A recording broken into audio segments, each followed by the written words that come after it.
Hi guys, it's me Mitch002. Today we got our hands on the Lenovo Z5 and we have here the Iris edition, which is a special one.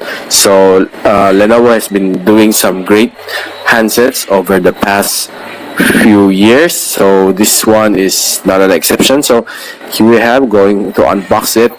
So we have here the Iris edition. Okay, Lenovo dual cam, turning it around. Okay, so power button and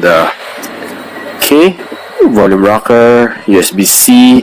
We have the 3.5mm audio jack, then as well here's the SIM ejector. Okay,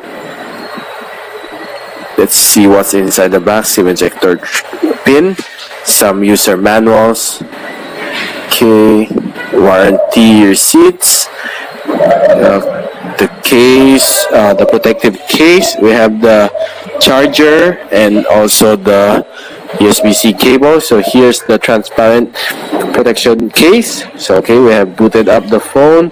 So this is the initial screen of the Z5. So let's check the about phone, the settings. Okay, so Snapdragon 636. Okay, the latest of the 6 series of Qualcomm, so 6 gig of RAM here, which is pretty not bad. Okay, supporting Android Oreo 8.1. So let's check the camera. Okay, which is running good. We have Google Play here, and this unit is pretty fluid. Okay, that's it for me. I'm Mitch002.